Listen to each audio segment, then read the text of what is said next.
সন্তান যে অনেক বড় সম্পদ, এটাকে আপনি মনে করেন? কেউ কি মনে করেন এটা সন্তান যে সম্পদ? মানুষের তিনটা সম্পদ আল্লাহ দিয়েছে, তিনটা সম্পদ, যে তিনটা মানুষকে অর্জন করতে হয় এবং এই তিনটা মানুষ প্রাপ্ত হয়। কি কি? একটা হলো এলম, জ্ঞান। এই জ্ঞান আল্লাহর পক্ষ থেকে নাজিল করা হয়েছে, যাকে তাকে আল্লাহ জ্ঞান দেয়নি। আবার যে সে অর্জনও করতে পারছে না, তার মানে জ্ঞান হচ্ছে প্রাপ্ত এবং অর্জিত। কে প্রাপ্ত হয়েছে? যেমন মুহাম্মদুর রাসূলুল্লাহ সাল্লাল্লাহু আলাইহি সাল্লাম, তিনি কি কোরআনকে অর্জন করতে পারতো কোনোদিন কোনো তাদবির দিয়ে? পারতো না। আল্লাহ তাকে দিয়েছে এই কোরআন। আমরা এই কোরআন তো কোরআনের জায়গায় আছে। এখন কোনো ব্যক্তি কি চাইলে পারবেন যে কোরআনটা আপনার সিনাতে ঢুকে যাবে? ঢুকবে না। আপনাকে কি করতে হবে? এখান থেকে অর্জন করতে হবে, অর্জন গ্রহণ করতে হবে। তাহলে এটা হচ্ছে আপনার অর্জিত সম্পদ, এলম। এটা হলো সব থেকে দামি সম্পদ। এটা দিয়ে কোনো ব্যক্তি দুনিয়াতেও মর্যাদাবান হতে পারে এবং পরকালেও সে এটা দিয়ে মর্যাদাবান হবে, এই এলম দিয়ে। যার এলম নাই সে দুনিয়াতেও লাঞ্ছিত হবে, পরকালে তো অবশ্যই লাঞ্ছিত হবে। কিন্তু অধিকাংশ মানুষ এই সম্পদের দিকে ঝোঁকে না। মানুষ কোনটার দিকে ঝোঁকে? ওই আরো যে দুইটা সম্পদ আছে, এক হলো সন্তান আর এক হলো ধন। ধন এবং জন, কয় ধন জন, ধন সম্পত্তি আর সন্তান, এই দিকে মানুষ ঝোঁকে। আর পুরো পৃথিবী চলছে এই দুইটার উপরে ভর করে, এলমের উপরে ভর করে চলছে না। পুরো পুরো পৃথিবী চলছে এই দুইটার উপরে ভর করে। যতগুলো নেতৃস্থানীয় ব্যক্তি আছে, আপনি একজনকেও পাবেন না যারা এখন বর্তমান বিশ্বে নেতার আসনে বসা, রাষ্ট্রের প্রধান, এলমের ভিত্তিতে একটা রাষ্ট্রের যদি কেউ প্রমাণ করতে পারে, বিনা জাস্টিফাই, বলে দিলাম কথাটা, বিনা জাস্টিফাই আপনি প্রুফ করবেন। আমি আমার এলম থেকে বললাম, পৃথিবীতে এমন একটা রাষ্ট্র নাই যেখানকার রাষ্ট্রের নায়ক আলেম। দেখাতে পারবেন না আপনি। এলমের ভিত্তিতে কাউকে রাষ্ট্রের ক্ষমতায় বসানো হয়েছে বা কোনো আলেমকে মন্ত্রী বানানো হয়েছে তার এলমের যোগ্যতার কারণে, একটা রাষ্ট্রে যদি কেউ দেখাতে পারে তাহলে বিচারটা তখন হবে আমার, তার আগে নয়। আর নাহলে আপনি ব্যাপারটা একবার বুঝেন যে পুরো পৃথিবীর অবস্থা কোথায় চলে গেছে। আজকে সমস্ত রাষ্ট্রের প্রেসিডেন্টের নায়ক হয়ে গেছে হয় শক্তি, তার জনবল বেশি, অথবা তার টাকা আছে। এই দুইটার ভিত্তিতে তারা সেই জায়গাগুলোকে দখল করে নিয়েছে। এলমের মাধ্যমে কোনো ব্যক্তি সেই শক্তি পায়ই না, সে ক্ষমতা পাচ্ছেই না। সব ক্ষমতা চলে গেছে এখন মন্দদের হাতে। গত খুতবার আগের খুতবায় চাষারা একটা বক্তব্য দিয়েছিলাম, রাসূল সাল্লাল্লাহু আলাইহি ওয়াসাল্লাম বলেছে এই পৃথিবী ততক্ষণ পর্যন্ত ধ্বংস হবে না যতক্ষণ পর্যন্ত এই পৃথিবী চলে যাবে লোকা ইবনুল লোকা, তার মানে মন্দর ছেলে মন্দের হাতে। মন্দর ছেলে যে মন্দ, ওইভাবে ক্ষমতা রদবদল হতে থাকবে। যে ক্ষমতায় ছিল ও মন্দ লোক ছিল, খারাপ লোক ছিল, ওর পরবর্তীতে এই ক্ষমতা চলে যাবে ওর যে সন্তান, খারাপ সন্তান, তার হাতে। রাসূল সাল্লাল্লাহু আলাইহি ওয়াসাল্লাম বলছেন যতদিন পর্যন্ত পৃথিবী ওই পর্যন্ত না যাবে পৃথিবী ধ্বংস হবে না। তার মানে খারাপের ছেলে খারাপই ক্ষমতা পাবে, ভালোদের হাতে ক্ষমতা কোনোদিন আসবে না। যখন পৃথিবীর চিত্র এমন হয়ে যাবে, তোমরা অপেক্ষা করো, ওইটাই হচ্ছে কিয়ামতের সময়। আজকে ওই দিকে যাচ্ছে পুরো পৃথিবী। তো কথা হচ্ছে যে সন্তান ও মানুষের সম্পদ এবং মানুষের টাকা পয়সা, জমি সম্পত্তি, এগুলো মানুষের সম্পদ, এগুলো মানুষ প্রাপ্ত হয় এবং অর্জন করে। সন্তান যে মানুষের সম্পদ, একটা হাদিস আপনি নিয়ে নেন, যে হাদিসটা ইবনে মাজাতে রয়েছে, তিজারাতের অধ্যায়, ব্যবসা বাণিজ্যের অধ্যায়, হাদিস নাম্বার হচ্ছে 2137, মানে 2137 নাম্বার হাদিস ইবনে মাজাতে আছে। এবং ওই হাদিসটা আবু দাউদেও রয়েছে। রাসূলুল্লাহ সাল্লাল্লাহু আলাইহি ওয়াসাল্লাম থেকে কোট করা হয়েছে। আয়েশা রাদিয়াল্লাহু তাআলা তিনি বলছেন যে ক্বালা রাসূলুল্লাহ সাল্লাল্লাহু আলাইহি ওয়াসাল্লাম ইন্না আতিয়াবা মা আকালা রাজুলু মিন কাসবিহি ওয়া ইন্না ওয়ালাদাহু মিন কাসবিহি। রাসূলুল্লাহ সাল্লাল্লাহু আলাইহি সাল্লাম বলছেন, একজন ব্যক্তি সে যা কিছু খায়, যা কিছু ব্যবহার করে, যা কিছু সে পোশাক হিসেবে পরে, এই যে সে খাচ্ছে, আজকে আমরা যা কিছু খেয়েছি সারাদিন, প্রতিদিন আমরা কিছু না কিছু খাই না? রাসূল সাল্লাল্লাহু বলছেন একটা ব্যক্তি যা কিছু খায়, তার এই খাওয়ার মধ্যে সব থেকে উত্তম খাদ্য সে ওইটা খেয়েছে যেই খাদ্যটা তার নিজের কামাই করা টাকা দিয়ে খেয়েছে। কোন ব্যক্তি যখন নিজের কামাই করা টাকা দিয়ে কিছু খায়, রাসূল সাল্লাল্লাহু আলাইহি ওয়াসাল্লাম বলছেন এটা হলো তার সব থেকে দামি সম্পদ, দামি খাদ্য, সব থেকে পবিত্র খাদ্য আজকে যেটা সে খেয়েছে, যেটা সে নিজের ইনকাম দিয়ে খেয়েছে, নিজের ইনকামের টাকা দিয়ে, বাবার টাকাও নয়, কারো নয়, নিজের ইনকামের টাকা, নিজের হাতে কামাই করা টাকা, পরিশ্রম করে কামাই করেছে, তা থেকে সে পানি খেয়েছে, যাই খেয়েছে, এটা যেই ব্যক্তি খেলো, রাসূল সাল্লাল্লাহু আলাইহি ওয়াসাল্লাম বলছেন আজকের খাবারের মধ্যে সব থেকে উত্তম খাবার হচ্ছে তোর এটা। ইন্না আতিয়াবা মা আকালার রাজুল, একজন ব্যক্তি যা কিছু খায় তার মধ্যে থেকে সব থেকে শ্রেষ্ঠ খাদ্য হচ্ছে নিজের হাতের কামাই খাওয়া। এটা আমাদেরকে ইসলাম শিক্ষা দিয়েছে। এবং ওই হাদিসের মধ্যে রাসূল সাল্লাল্লাহু আলাইহি ওয়াসাল্লাম বলেছে প্রত্যেকের সন্তান হচ্ছে তার উপার্জন। তার মানে মানুষ যে উপার্জন করে যেগুলো খায় এগুলো উত্তম, আর আল্লাহ রাসূল সাল্লাল্লাহু আলাইহি ওয়াসাল্লাম বলছেন এই সন্তান, প্রত্যেকের সন্তান হচ্ছে তার উপার্জিত বস্তু। তার মানে আপনার এই সন্তান যা কিছু আপনার জন্য নিয়ে আসবে সব আপনার জন্য হালাল, উত্তম। তার মানে এই সন্তান যা আপনাকে দেবে সব হচ্ছে উত্তম আপনার জন্য, কারণ এটা আপনার হালাল রক্তের কামাই, যেটা আপনার রক্তের মাধ্যমে এই সন্তান বেরিয়ে এসেছে। এই হাদিসের মধ্যে রাসূলুল্লাহ সাল্লাল্লাহু আলাইহি ওয়াসাল্লাম সন্তানকে আপনার জন্য সম্পদ বলেছে। মানুষ কিন্তু এই পৃথিবীতে দুইটা জিনিস নিয়ে বড়াই করে, জানেন না? দুইটা জিনিস নিয়ে সব থেকে বেশি বড়াই করে। সেটা কি? এই যে বললাম, সন্তান সন্ততি আর টাকা পয়সা। যার ফলে আল্লাহ সুবহানাহু ওয়া তাআলা এত কিছু থাকতে সব জায়গায় এই দুইটাকে হাইলাইট করেছে। সব জায়গায় আল্লাহ সুবহানাহু ওয়া তাআলা যখন দেখতে পেয়েছে যে পৃথিবীর মানুষ সব থেকে বেশি টাকা পয়সা আর সন্তান সন্ততিকে প্রাধান্য দেয়, তাই আল্লাহ সুবহানাহু ওয়া তাআলা কোরআনে সূরা শুআরা 26 নম্বর সূরার 89 90 নম্বর আয়াতে আল্লাহ বলছেন, ইয়াউমা লা ইয়ানফাউ মালুন ওয়ালা বানুন। আল্লাহ সুবহানাহু ওয়া তাআলা বলছেন এমন একটা সময় আসতে যাচ্ছে, বান্দা প্রত্যেক ব্যক্তি কান খাড়া করে শুনে রাখো, ইয়াউমা লা ইয়ানফাউ মালুন ওয়ালা বানুন। সেই দিন কারো সন্তান আর টাকা পয়সা তার কোনো উপকারে আসবে না, ইল্লা আতাল্লাহা মিন কালবিন সালিম। আল্লাহ সুবহানাহু ওয়া তাআলা বলছেন সেই দিন কেবলমাত্র ওই ব্যক্তি নাজাত পাবে, উপকার পাবে, যেই ব্যক্তির একটা সৎ অন্তর ছিল, যেই ব্যক্তির অন্তরটা সৎ ছিল, কালবিন সালিম।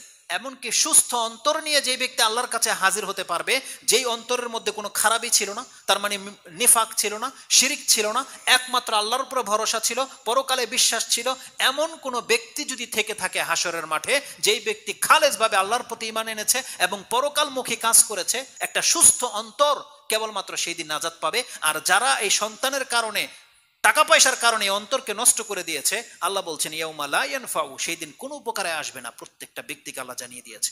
এই দুইটাকে আল্লাহ হাইলাইট করেছে, কারণ আল্লাহ জানে যে টাকা পয়সা আর সন্তান সন্ততি, এদের কারণে মানুষ সব থেকে বেশি গাফেল হয়, সব থেকে বেশি গাফেল।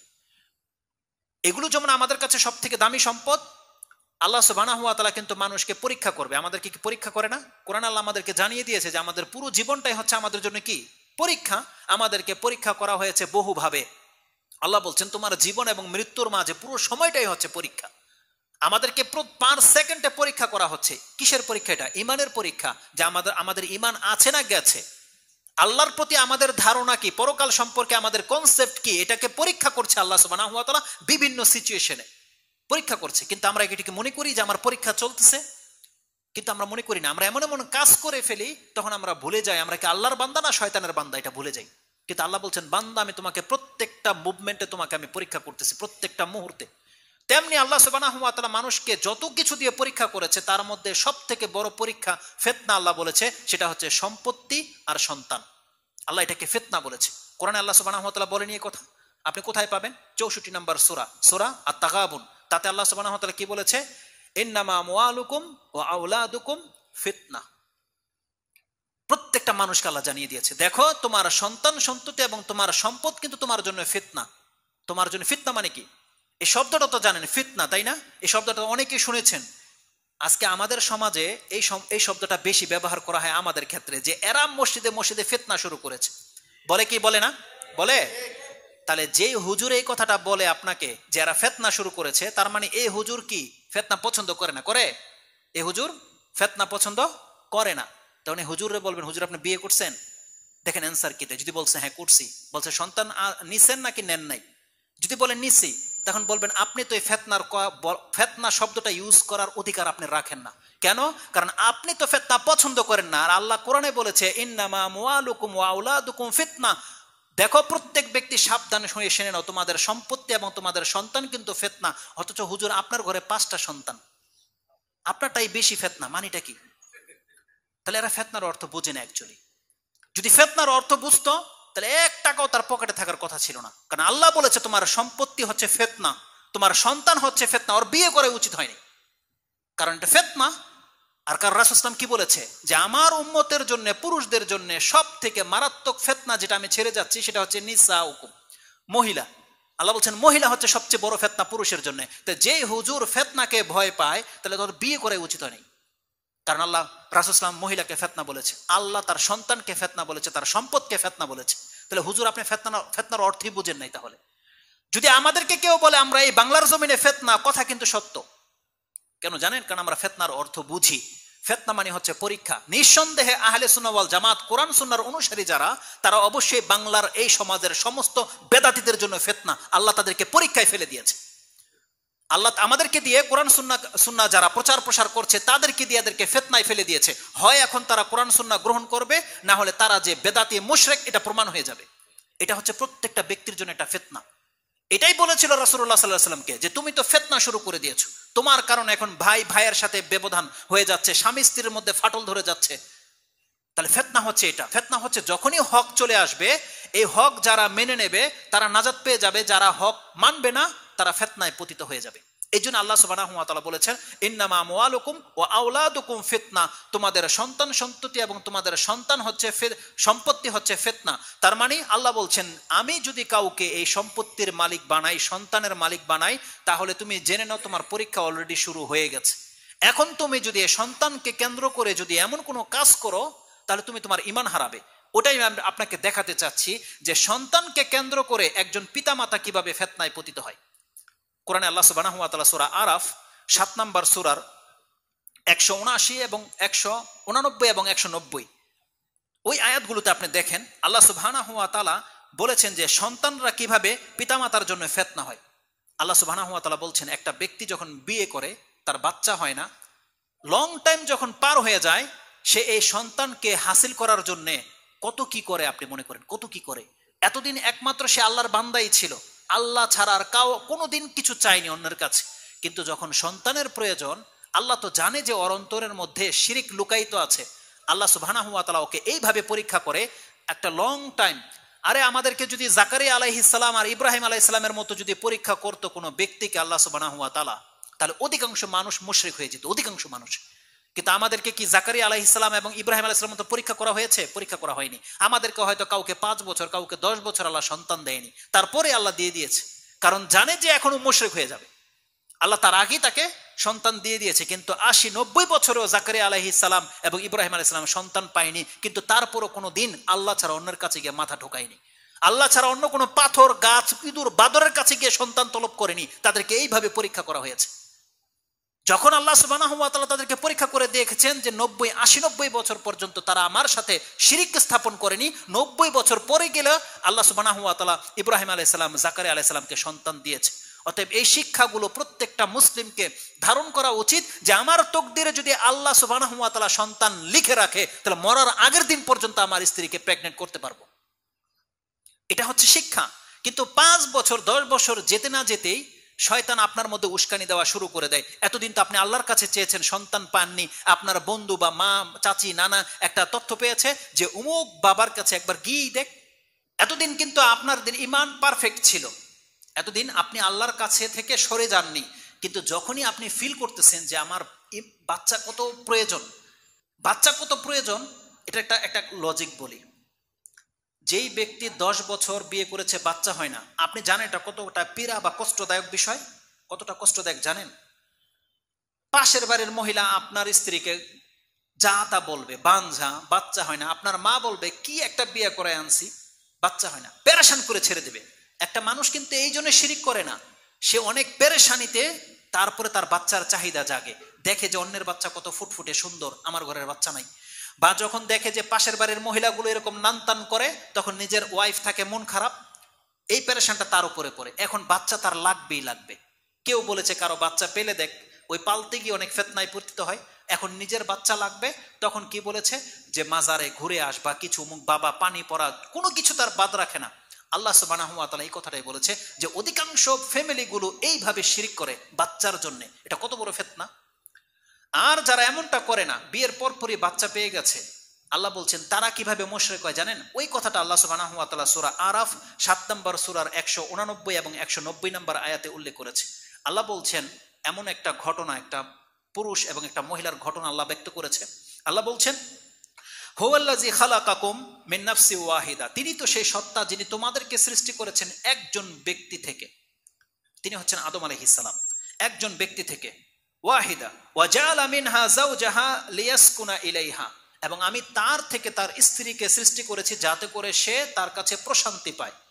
তারপরে আল্লাহ সুবহানাহু ওয়া তাআলা বলছেন ফালাম্মা গাশাহা হামালাত হামলান খাফিফান ফামাররাত বিহি, সে যখন গর্ভধারণ করে নেয়, সে হালকা গর্ভ ধারণ করে নিয়ে যখন সে কিছু পথ চলতে থাকে, 1-2 মাস পরেই যখন তার পেট ভারী হয়ে যায়, তার মানে এখন সে বুঝতে পারে যে আমি প্রেগনেন্ট হয়ে গেছি বা আমি বাচ্চার মা হতে চলেছি। যখন এটা বুঝে নেয়, আল্লাহ সুবহানাহু ওয়া তাআলা কথাটাকে এইভাবে বলেছে, ফালাম্মা আসকালাত, যখন তার পেট ভারী হয়ে যায়, তখন এই যে পিতা এবং মাতা যে সন্তান প্রাপ্ত হয়েছে তাদের মনের অবস্থাটা কি? তারা এখন আল্লাহকে একবার মনের অন্তর থেকে ডাকে, দাআল্লাহা রাব্বাহুমা, তাদের রবকে একবারে কায়ে মনে ডাকে। কি বলে? লাইন আতাইতানা সালিহান লানাকুনান্না মিনাল শাকিরিন, আল্লাহ তুমি যদি আমাদেরকে এখন একটা সুস্থ সন্তান দেও আল্লাহ, আমরা তোমার শুকরগুজার বান্দা হয়ে যাব। প্রত্যেকটা বাপমার অবস্থা তাই নয়, বরং ওই বাপমা আরো বেশি করে আল্লাহর কাছে দোয়া করবে যেই ব্যক্তি জানতে পেরেছে তার বোনের ঘরে একটা সন্তান হয়েছে কালো, পাশের বাড়ির মহিলার একটা সন্তান হয়েছে কান নাই, কারো সন্তান দেখেছে নাক নাই, বা তার কোনো এক আত্মীয়র সন্তান হয়েছে অ্যাবনর্মাল, এগুলো যারা জানে তাদের মনে একটা ভয় ঢুকে যাবে যে আল্লাহ না করে আমার সন্তান এমন হয়। যাদের মধ্যে এই ভয় ঢুকে যাবে, সে যে এই পেটের বাচ্চাকে নিয়ে কত বেশি পেরেশানি থাকে এটা ওই ব্যক্তি বলতে পারবে। আল্লাহ এমন একটা পরিবারের কথা উল্লেখ করেছে যে তারা আমার কাছে এমন ভাবে ডেকেছে, আল্লাহ তুমি যদি আমাকে একটা সুস্থ সন্তান দাও, আল্লাহ আমরা তোমার শুকরগুজার বান্দা হয়ে যাব। আল্লাহ সুবহানাহু ওয়া তাআলা যখন সেই সুস্থ সন্তান কোনো ব্যক্তিকে দিয়ে দেয়, এত ফুটফুটে বাচ্চা যখন হয়েছে, এখন এই বাচ্চা দেখার পরে বাপমার অবস্থাটা কি হয়? নানি, দাদি, বোন, ভাতিজা, খালা সব ব্যস্ত হয়ে গেছে, এখন বলতেছে একে কালি লাগা, কালি, নজর লেগে যাবে। করে কি করে না? তাহলে বাচ্চা যত সুন্দর হতে থাকে, এখন একে বাঁচানোর জন্য কি করা হয়? কালি এখানে লাগায়। এতদিন কালি এখানে লাগাইতো, এখন কিছু মডার্ন মহিলা আছে, যখন দেখছে যে হুজুররা বা সৌদি আরব থেকে স্বামী থাকে আর বলে এখানে কালি লাগানো জায়েজ নাই, এখন কালি লাগায় এখানে, দেখাই যায় না যেখানে পায়ের নিচে, এখানে যখন কেউ দেখবে এখন পায়ের নিচে। চিন্তা করা যায় সুবহানাল্লাহ। আল্লাহ কি বলেছে? যে আমার কাছে বাচ্চা চেয়েছিল সুস্থ, আমি যখন পেটের মধ্যে ওকে সুস্থ বাচ্চা দিতে সক্ষম, তাহলে এই বাচ্চা জন্মে যাওয়ার পরে ওকে হেফাজত করার দায়িত্বটা কি আল্লাহর নয়? কার দায়িত্ব এটা? তার মানে যেই আল্লাহ আপনার পেটের ভিতরে বাচ্চাটাকে 9 মাস লালিত পালিত করেছে, যেই বাচ্চাকে কোনো বাবা, যেই বাবা এত শখ আদর করে এখন বাচ্চাকে, সে বাবা কি পেরেছিল এই বাচ্চার পেটের ভিতরে এক ঢুক দুধ ঢুকিয়ে দিতে পেরেছিল? যে মা এত পেরেশান, যে নানি দাদিরা এখন এত পেরেশান, তারা কি পেরেছিল এই 9 মাস এই বাচ্চাকে এক ঢুক পানি পান করাতে, একটা মধুর ফোঁটা খাওয়াতে পেরেছিল? কে পেলেছে তাকে 9 মাস এই পেটের ভিতরে? তার আল্লাহ সুবহানাহু ওয়া তাআলা বলছেন, যে আল্লাহ তাকে জীবিত রাখতে সক্ষম, আল্লাহ সুবহানাহু ওয়া তাআলা, তাহলে যেই আল্লাহ তাকে জন্ম দিল সুস্থ করে, তাহলে এই আল্লাহর দায়িত্ব ওকে হেফাজত করা নাকি কালীকে আল্লাহ দায়িত্ব দিয়ে দিয়েছে যে কালী ওকে হেফাজত করবে? কে করবে? তাহলে আপনি কি করে, আল্লাহ যে বলেছে যে তারা বাচ্চা পাওয়ার পরে আমার সাথে শিরিক করে, মুশরিক হয়ে যায়, এইভাবে করে যে একটা সুস্থ বাচ্চা আল্লাহ দিয়ে থাকে, আর সেই বাচ্চাকে হেফাজত করার জন্য আপনি গেছেন হুজুরের কাছ থেকে পানি পড়ার তাবিজ নিয়ে আসতে, আপনি গেছেন অমুক মাজারে মান্নত করেছেন, এই বাচ্চাটার যখন জ্বর হয়, পাতলা পায়খানা হয় বা অসুস্থ হয়ে যায়, তখন আপনাদের প্রত্যেকের ঈমান যায় যায় অবস্থায়। কেউ বলেছে অমুক মাজারে আমি একটা মান্নত করে নিলাম খাসি, নানি বলতেছে ওটা তো হবে না, আমি সিলেট মাজারে যাব। কেউ বলতেছে আমি আজমিরে যাব। বলে কিনা? একটা বাচ্চাকে কেন্দ্র করে কতগুলো মানুষ মুশরিক হয় আপনি একবার চিন্তা করে দেখেছেন?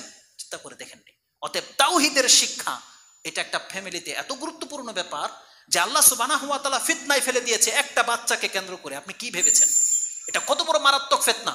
এজন্য আল্লাহ সুবহানাহু ওয়া তাআলা বলছেন ইন্নামা আমওয়ালুকুম ওয়া আওলাদুকুম ফিতনা। তো আল্লাহ সুবহানাহু ওয়া তাআলা বলছেন কোন ব্যক্তি, বাপ মা যদি কোনো সন্তানকে তার হক আদায় করতে চায়, তাহলে তাকে সর্বপ্রথম আল্লাহ সুবহানাহু ওয়া তাআলার সাথে তার সম্পর্ক থাকতে হবে। এটা হচ্ছে প্রথম কাজ। তাহলে আপনি যখন জানতে পারবেন যে এই বাচ্চা আমার জন্য নাজাতের সাবাব এবং এই বাচ্চা আমার জন্য জাহান্নামের কারণ হবে, তাহলে সেই ব্যক্তি কোনোদিন এমনটা করতে পারে না। এই একটা বাচ্চাই আপনাকে জাহান্নামে ফেলে দেবে, অথচ এতদিন আপনি আল্লাহর বান্দা ছিলেন। এবার আসুন আমি আপনাকে দেখাই এই বাচ্চা কিভাবে আপনার জন্য জান্নাতে হতে পারে। এবার আসুন আমি আপনাকে দেখাই এই বাচ্চা কিভাবে আপনার জন্য জান্নাতে হতে পারে। যারা বাচ্চার মালিক হয়ে গেছেন, যারা সন্তানের পিতা হয়ে গেছেন, আপনি আসুন আমি আপনাকে দেখাই যে আপনার সন্তানের কারণে আপনি কিভাবে নাজাত পেতে পারেন, কিভাবে আপনি কল্যাণ পেতে পারেন। এক তো এই সন্তান দুনিয়াতে বেঁচে থাকলে আপনার কাজে সহযোগিতা করবে, কিন্তু এই বাচ্চা তখনই আপনার নাজাতের সাবাব হবে যখন এই বাচ্চাকে আপনি আপনার মালিকের শিক্ষা দেবেন। আপনি যখনই এই বাচ্চাকে আল্লাহর পরিচয় তুলে ধরবেন এই বাচ্চার কাছে, এই তখনই এই বাচ্চা আপনার জন্য নাজাতের সাবাব হবে, নয়তো নয়। রাসূলুল্লাহ সাল্লাল্লাহু আলাইহি ওয়াসাল্লাম কি বলেছে? কোন বাচ্চা যদি সৎ হয়, রাসূল সাল্লাল্লাহু বলেছেন ইযা মাতাল ইনসানু ইনকাতা আনহু আমালুহু। এই হাদিস আমরা প্রত্যেকে জানি যে কোনো ব্যক্তি যখন মারা যায় তখন তার সমস্ত আমল বন্ধ হয়ে যায় ইল্লা ইলা সালাসাতিন। তিনটা জিনিস তার জন্য খোলা থাকে। তার একটা হচ্ছে ওয়ালাদুন সালিহুন ইয়াদুউলা, এমন সন্তান যদি সে ছেড়ে যেতে পারে যেই ছেলে সৎ, তাহলে আপনি মরে যাওয়ার পরেও এই সন্তানের দোয়ার কারণে আল্লাহ সুবহানাহু ওয়া তাআলা আপনাকে কি করবে? নাজাত দেবে, এই সন্তানের দোয়ার কারণে। তো আজকে আমরা যারা সন্তান প্রাপ্ত হয়েছি, আমাদের প্রথম কাজ হচ্ছে এই সন্তানকে আমাদেরকে শিক্ষা দিতে হবে, এই সন্তানকে ভালোবাসতে হবে, এই সন্তানকে আদব শিক্ষা দিতে হবে, এবং এই সন্তানকে আমাদেরকে কি করতে হবে? ভালোবাসতে হবে, হেফাজত করতে হবে। এই কথাগুলো আমি না বললেও আপনাদের প্রত্যেকের কাছে প্রত্যেকের সন্তান অনেক ভালোবাসার পাত্র, তাই নয়? কিন্তু এই কথাটা এই জন্য বলছি, আমাদের কারো কারো সন্তান এত ভালোবাসার পাত্র হয়ে গেছে যে আল্লাহ এবং তার রাসূলের চাইতেও সে তার সন্তানকে বেশি ভালোবেসে ফেলেছে। এটা হচ্ছে ক্ষতিকর, এটা মারাত্মক ক্ষতিকর। যেই ব্যক্তি তার ধর্ম থেকে বেশি তার সন্তানকে ভালোবাসে, এই ব্যক্তি হালাক হবে। কোরআনে আল্লাহ সুবহানাহু ওয়া তাআলা এই কথাটা সূরা তাওবার 24 নম্বর আয়াতে বলে দিয়েছে। আমি আর ওইগুলো আয়াতগুলো পড়বো না, আপনাকে শুধু কোট করে দিলাম। আল্লাহ বলছে, হে নবী আপনি বলে দেন, ইন কানা আবাউকুম ওয়া আবনাউকুম ওয়া ইখওয়ানুকুম ওয়া আজওয়াজুকুম ওয়া আশিরাতাকুম ওয়া আমওয়ালুন ইকতারাফতুম ওয়া তিজারাতুন তারদাউনাহা ইলা আখিরিল আয়াত আহাব্বা ইলাইকুম মিনাল্লাহি ওয়া রাসূলিহি ওয়া জিহাদিন ফি সাবিলিহি ফাতারাব্বাসু। আল্লাহ বলছেন, তোমার সন্তান সন্ততি, তোমার পিতামাতা, তোমার ভাই, তোমার স্ত্রী, তোমার প্রপার্টি, তোমার বিজনেস যদি আল্লাহ, তার রাসূল এবং তার দিন থেকে এবং আল্লাহর পথে জিহাদ করা থেকে বেশি পছন্দনীয় হয়ে যায়, তাহলে তুমি অপেক্ষা করো, আমিও তোমার জন্য ব্যবস্থা করে রেখেছি। আল্লাহ অনেক বড় একটা ধমক দিয়ে রেখেছে কোরআনে, যেটা সূরা তাওবার 24 নম্বর আয়াত আপনি পেয়ে যাবেন। অতএব আপনি সন্তানকে ভালোবাসেন, রাসূল আমাদেরকে ভালোবাসা শিক্ষা দিয়েছে সন্তানকে ভালোবাসতে হবে, কিন্তু সেই ভালোবাসা আপনার আল্লাহ, তার রাসূল এবং তার দিন থেকে যেন বড় না হয়। আজকে আমরা কিভাবে সন্তানকে বেশি ভালোবাসি? আল্লাহ বলেছে, যেমন আমাদের ভাই শেখ, তিনি প্রথমে বলেছিল যে 7 বছর হলে বাচ্চাদেরকে সালাতের ট্রেনিং শেখাতে হবে, তাই নয়? আর 10 বছর হয়ে গেলে তাকে বাধ্য করে সালাত পড়াতে হবে, তাই তো?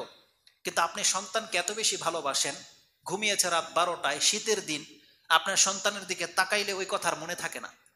আপনি যে দায়িত্বশীল, আপনাকে যে রাসূল বলেছে তার 10 বছর হলে তাকে সালাত পড়াতে হবে, তখন ওই কথাটা আপনার কাছে বেশি প্রাধান্য পায় না, তখন আপনার চোখ বেশি প্রাধান্য পেয়ে যায় যে বাচ্চাটা ঘুমিয়ে গেছে, ওকে কি এখন উঠাবো?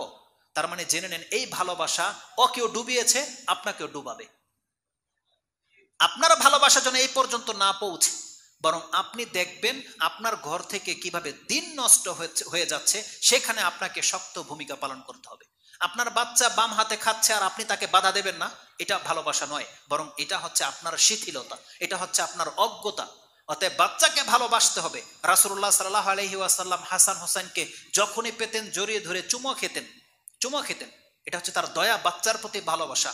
কিন্তু রাসূলুল্লাহ সাল্লাল্লাহু আলাইহি ওয়াসাল্লাম সেই বাচ্চাকে আমাদেরকে বলেছে 7 বছর হলেই তাকে সালাতের শিক্ষা দিতে বলা হয়েছে, এবং 10 বছর হলেই তাকে সালাতের জন্য বাধ্য করতে বলা হয়েছে, এবং বলেছেন তাদের বিছানাগুলোকে আলাদা করে দাও। এটা আমাদের অত্যন্ত জরুরি। আমাদেরকে বাচ্চাকে হেফাজত করতে যে জিনিসগুলো লাগবে, তার একটা হচ্ছে তার রব সম্পর্কে জ্ঞান দিতে হবে, একটা হচ্ছে তাকে তার যেন কোনো ক্ষতি না হয়ে যায় সেই ক্ষেত্রে নজর রাখতে হবে। যেমন সন্ধ্যার সময় তাদেরকে ছাড়া যাবে না, যেমন এমন কোনো বিপজ্জনক ডিভাইস তাদের হাতে তুলে দেওয়া যাবে না যাদের চরিত্র নষ্ট হয়ে যাবে, তাদেরকে এমন কোনো জায়গায় নিয়ে যাওয়া যাবে না যেখানে গেলে তাদের চরিত্র খারাপ হয়ে যেতে পারে, বা ছোটবেলায় এমন কোনো জায়গায় তাদেরকে একা ছাড়া যাবে না যেখানে পুকুর ঘাট আছে, তাকে সেভ করতে হবে। তাহলে সেভ করতে হবে তাকে বাহ্যিকভাবে, সেভ করতে হবে তাকে আভ্যন্তরীণভাবে তাকে কিভাবে সেভ করবেন? তাবিজ দিয়ে না। আল্লাহ আমাদেরকে শিক্ষা দিয়েছে কোরআন এবং হাদিস। রাসূল সাল্লাল্লাহু আলাইহি ওয়াসাল্লাম বলছেন, প্রত্যেকটা বাচ্চাকে আপনি শিক্ষা দেবেন সর্বপ্রথম কি? যদি আপনি আপনার বাচ্চাকে কোরআন শিক্ষা দেন, আপনি সর্বপ্রথম কোন সূরা আপনার বাচ্চাকে শিক্ষা দিবেন বলেন তো দেখি? ইখলাস। আপনি কি বলেছিলেন প্রথম? তো ঘুরে গেলেন কেন? আস্থা নাই কথার উপরে? সর্বপ্রথম কোরআন থেকে যদি আপনার বাচ্চাকে কোনো কিছু শিক্ষা দিতে হয়, সেটা হবে সূরা ফাতিহা। কেন? কারণ সূরা ফাতিহা ছাড়া সালাতই হয় না। তার মানে একটা বাচ্চা 7 বছর হওয়ার আগেই যেন ওর সূরা ফাতিহা মুখস্থ হয়ে যায়। আর শুধু কি তাই, সূরা ফাতিহার মধ্যে আল্লাহর প্রশংসা নাই? আল্লাহর কাছে সব থেকে বড় দোয়া আছে, ইহদিনাস সিরাতাল মুস্তাকিম, আল্লাহ আমাকে সিরাতাল মুস্তাকিমের পথ দেখান। তারপরে সূরা ফাতিহার একটা নাম হচ্ছে সূরাতুশ শিফা, সূরাতুর রুকিয়া, এগুলো হচ্ছে বাচ্চাকে প্রোটেক্ট করবে, আপনার বাচ্চাকে সূরা ফাতিহা। এটা প্রথম আমাদের উচিত, কারণ আমাদের সালাতের রুকুন হচ্ছে সূরা ফাতিহা। এই জন্য সর্বপ্রথম প্রত্যেকটা বাচ্চাকে সূরা ফাতিহা মুখস্থ করাতে হবে, প্রত্যেকটা বাচ্চাকে। তারপরে আপনি দোয়ার মধ্যে শিখাবেন রাসূল সাল্লাল্লাহু আলাইহি ওয়াসাল্লামের প্রতি সালাত সালাম, যে কিভাবে রাসূল সাল্লাল্লাহু আলাইহি ওয়াসাল্লামের প্রতি সালাত সালাম পাঠ করতে হয়। দোয়া দুরূদ ইব্রাহিম, যেটাকে আমরা চিনি, আল্লাহুম্মা সাল্লি আলা মুহাম্মদ ওয়া আলা আলি মুহাম্মদ। কেন? কারণ যতক্ষণ আপনার বাচ্চা এটা পড়তে থাকবে ওর কিন্তু কষ্ট হয় না, বারবারই পড়বে, মুখস্থ করলে বারবারই পড়বে। আর রাসূল সাল্লাল্লাহু আলাইহি ওয়াসাল্লাম বলছেন, যেই ব্যক্তি একবার পড়বে আল্লাহর পক্ষ থেকে ওর উপরে 10 বার দুরূদ নাজিল করা হয়, 10 বার ওর উপরে সালাম নাজিল করা হয়, 10টা পাপ ওর মিটে যায়, 10টা মর্যাদার উঁচু হবে। আমরা শুধু একটা জানি, আমরা কি জানি? মান সাল্লা আলাইয়া ওয়াহিদান সাল্লাল্লাহু আলাইহি আশরা। আমরা শুধু মুসলিম শরীফের একটা হাদিসই জানি যে রাসূল সাল্লাল্লাহু আলাইহি ওয়াসাল্লাম বলেছেন, যেই ব্যক্তি আমার উপরে একবার সালাত পড়বে তার উপরে আল্লাহ 10 বার রহমত নাজিল করবে। এটাই তো না? আবার হাদিসের তরজমার মধ্যে ভুল আছে। আপনি বলবেন আমি তো আলেম না, এত বড় ডিসিশন কিভাবে বলতে পারি? হ্যাঁ, আমি আপনাকে বলতেছি আপনাদের তরজমার মধ্যে ভুল আছে। বরং ভুল বলবো না, যদি নাও বলি, ঘাটতি আছে। জানেন কি ঘাটতি? আপনি ট্রান্সলেটটা কি করলেন? হাদিসে আছে মান সাল্লা আলাইয়া ওয়াহিদান সাল্লাল্লাহু আলাইহা আশরা, যেই ব্যক্তি আমার উপরে একবার দুরূদ পড়লো তাহলে আল্লাহ তার উপরে 10 বার দুরূদ নাজিল করলো। যদি আপনি ট্রান্সলেট করেন বাংলায় কি হবে? যেই ব্যক্তি আমার উপরে একবার সালাত পাঠ করলো আল্লাহ তার উপরে 10 বার সালাত নাজিল করবে। কিন্তু আপনি তরজমা কি করছেন? যেই ব্যক্তি আমার উপরে একবার সালাত পড়ে আল্লাহ তার উপরে 10 বার রহমত করে। 10 মিনিটের মধ্যে আমি আমার মূল বক্তব্যটা আপনার কাছে পেশ করি। সেটা কি বলেছিলাম? দেখেন, সন্তানকে নিয়ে বাড়াবাড়ি করবেন না। সন্তানকে নিয়ে বাড়াবাড়ি করার কারণে আপনি কিন্তু আপনার জান্নাত হারাবেন, জান্নাত হারাবেন। সব থেকে গুরুত্বপূর্ণ একটা কথা আমি আজকে বলে দিই। আজকের বক্তব্যটা যেটা উদ্দেশ্য করে আমি করেছিলাম, কোরআনের একটা আয়াত, আপনারা বহু আলেমের কথা শুনেছেন, আলহামদুলিল্লাহ, তারা যথেষ্ট জ্ঞানী। আজকে একটা আয়াত নিয়ে আমি আপনার কাছে কথা বলি, একটা আয়াত। এই আয়াতটা যে ব্যক্তি বুঝতে পারবেন তাহলে বাপ মার দায়িত্ব কি এটা আপনাকে আর বোঝাতে হবে না। কোরআনের একটা আয়াত রয়েছে সূরা বনী ইসরাইল 17 নম্বর সূরার 24 নম্বর আয়াত। তাতে আল্লাহ সুবহানাহু ওয়া তাআলা বলছেন, ওই আয়াতটা আমার মনে হয় সবাই জানেন। আপনারা যারা সন্তানদেরকে বাপমার দোয়া শিখান, কেউ কি বলতে পারেন সেটা বাপমার দোয়াটা কি? রাব্বিরহামহুমা কামা রাব্বায়ানি সাগীরা। এটা আলহামদুলিল্লাহ সবাই জানে, তাই না? তার মানে আমরা সবাই জানি এটা বাপমার জন্য দোয়া। কিন্তু এখানে কি বাপমার কর্তব্য সম্পর্কে কোনো কথা আছে? তা আমি দেখতে পাচ্ছি আছে। কি আছে? আলহামদুলিল্লাহ, অনেকটাই তাই। আল্লাহ দেখেন, আল্লাহ কিন্তু শব্দটাকে বিভিন্ন ভাবে শিখাইতে পারতো, কিন্তু আল্লাহ দোয়াটা কিভাবে শিখিয়েছে? আল্লাহ এখানে রব শব্দটা ব্যবহার করেছে, যে একজন বান্দা, একজন বাচ্চা বা একজন ছেলে তার রবকে বলবে রাব্বিরহামহুমা কামা রাব্বায়ানি সাগীরা। আল্লাহ তুমি আমার, আল্লাহও বলেনি আমার প্রতিপালক, হে প্রতিপালক, হে পালনকর্তা, তুমি আমার পিতামাতার প্রতি ওইভাবে রহম করো যেইভাবে ছোটবেলা থেকে তারা আমাদের উপরে রহম করে বড় করেছে।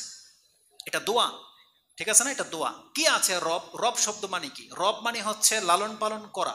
রবের মধ্যে কিন্তু অনেক কিছু শামিল। এই জন্যে গোলামের মালিক যারা, যারা গোলামের মালিক তাদেরকে আল্লাহ মালিক বলেছে এবং তাদের গোলামকে গোলাম বলেছে, আব্দ বলেছে।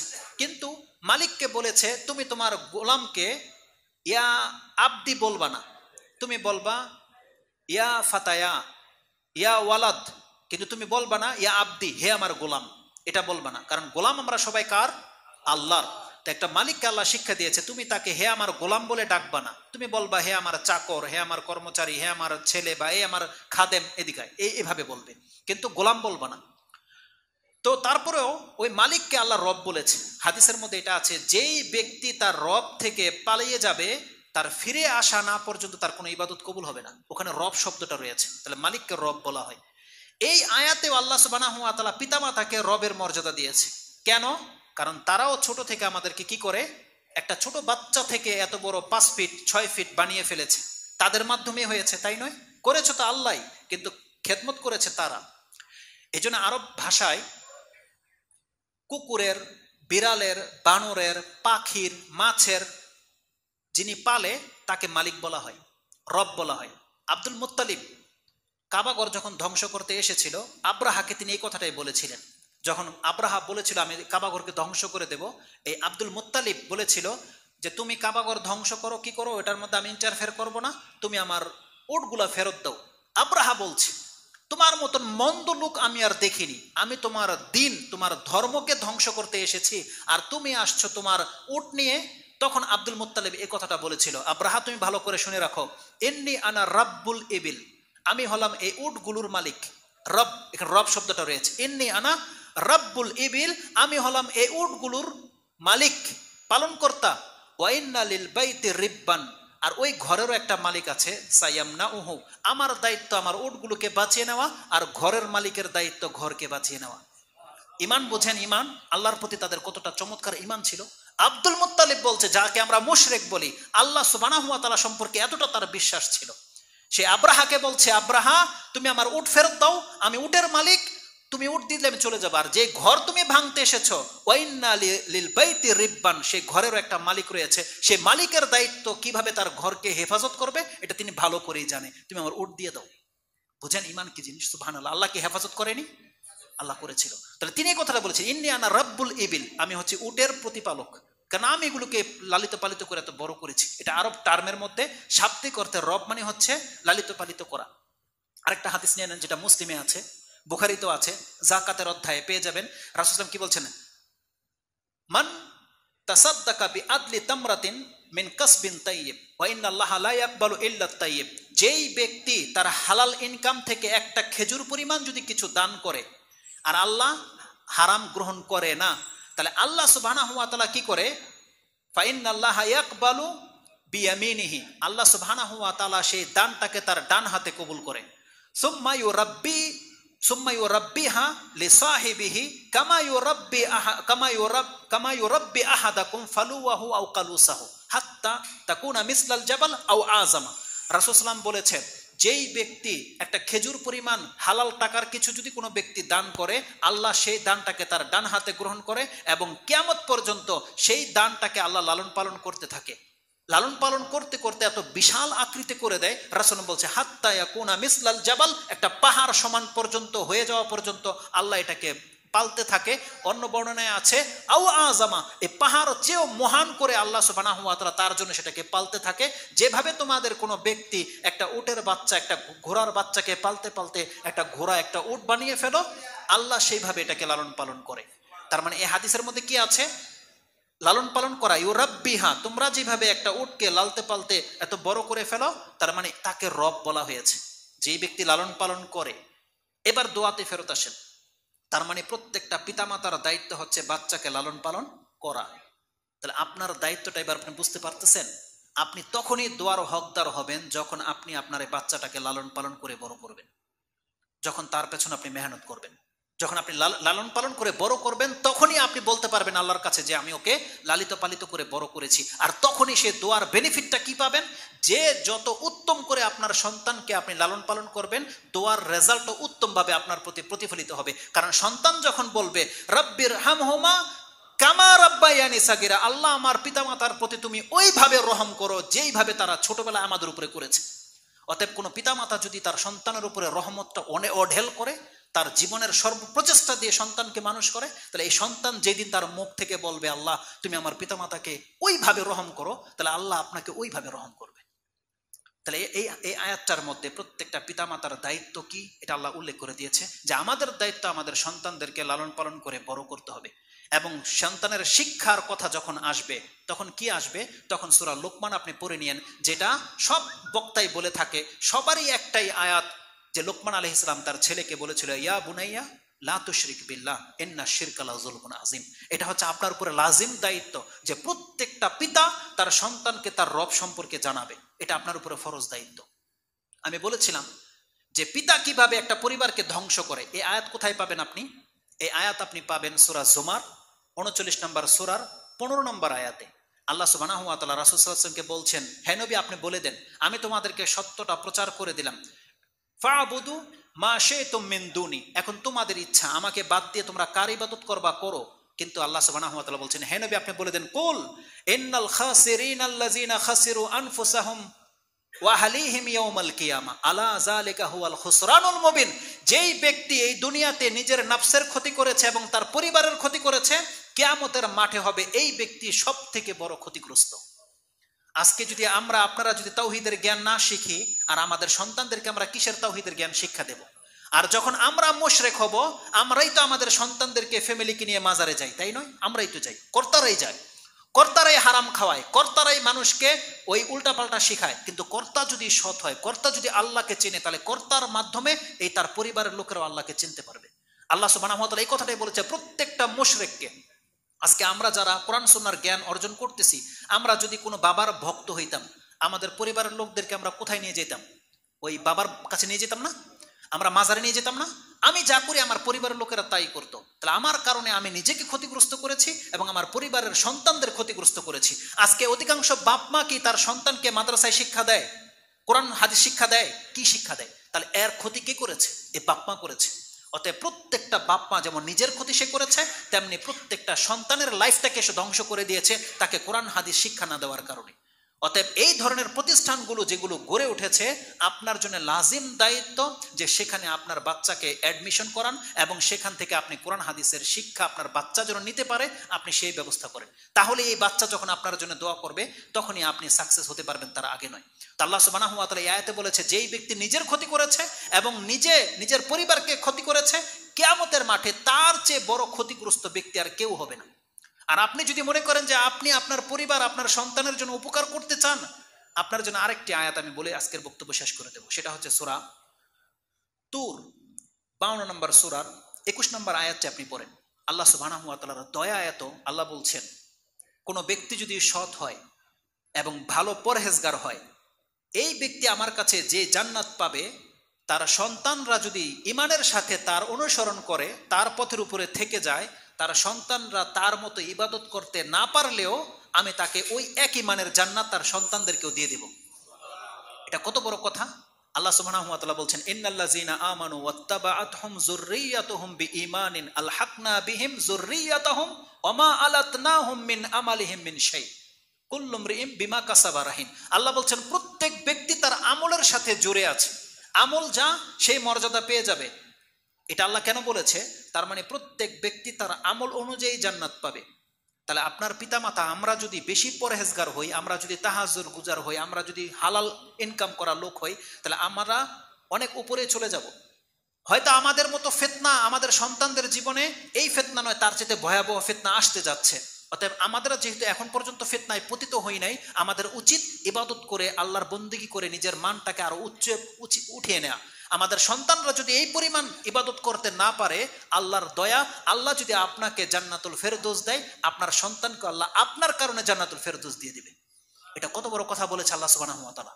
অতএব আমরা হলাম প্রত্যেকটা পরিবারের নাজাতের সাবাব, আমরাই হলাম প্রত্যেকটা পরিবারের ধ্বংসের মূল কারণ। এজন্য আমাদেরকে তাওহীদ শিখতে হবে, আমাদেরকে আল্লাহর বন্দেগী শিখতে হবে, আল্লাহর গোলাম হতে হবে এবং আমাদের সন্তানদেরকে, আমাদের স্ত্রীদেরকে আল্লাহর পথে ডাকতে হবে। তখনই কেবল একটা ব্যক্তি পারফেক্ট হবে, যেই ব্যক্তি কেবল তার কারণে তার পরিবারটাকে সে বাঁচাতে পারবে। আর এই কথাটি আল্লাহ সুবহানাহু ওয়া তাআলা বলেছে, ইয়া আইয়ুহাল্লাযীনা আমানু কু আনফুসাকুম ওয়া আহলিকুম নারা। তুমি তোমার নিজেকে বাঁচাও এবং তোমার পরিবারকে বাঁচাও। অতএব নিজে বাঁচতে হলে আপনাকে তাওহীদের জ্ঞান শিক্ষা করতে হবে এবং আপনি যখন তাওহীদের জ্ঞান শিখবেন, তখন এর মাধ্যমে আপনি আপনার পরিবারকেও বাঁচাতে সক্ষম হবেন। এ ছিল সংক্ষিপ্ত আলোচনা, বাকি বহু কথা এখানে রয়ে গেছে। আল্লাহ সুবহানাহু ওয়া তাআলা যতটুকু কথা বলেছি, আল্লাহ যেন আমাদেরকে বোঝার এবং সে অনুযায়ী আমল করার তৌফিক দান করে। আল্লাহ সুবহানাহু ওয়া তাআলা যেন এই মজলিসকে কবুল করে নেয় এবং যেই ভাই এই অনুষ্ঠানটা করিয়েছে, যার শ্রম, যার অর্থ খরচ হয়েছে এবং এই দায়িত্বে যারা যারা নিয়োজিত ছিল, আল্লাহ প্রত্যেককে যেন কবুল করে নেয়। আল্লাহ যেন আমাদেরকে অন্তত আল্লাহ সুবহানাহু ওয়া তাআলা নাজাতের পথে টিকে থাকার এবং আমাদের পরিবারদেরকে নাজাতের পথে এনে দেওয়ার এই তৌফিক যেন আল্লাহ আমাদেরকে দান করে। এবং বিশেষভাবে আমরা ওই ভাইয়ের জন্য, মুক্তার মণ্ডল সাহেব, তার বাবা মা এবং তার শ্বশুর শাশুড়ির জন্য দোয়া চেয়েছেন। আমরা অন্তর থেকে দোয়া করি, আল্লাহ আমাদেরকে, আমাদের পরিবারকে এবং এই ভাইয়ের পিতামাতা, তার শ্বশুর শাশুড়ির জন্য আল্লাহ তুমি নাজাতের জারিয়া হয়ে যাও। এই খেদমতকে আল্লাহ সুবহানাহু ওয়া তাআলা তুমি কবুল করে আমাদেরকে তুমি ক্ষমা করে দাও।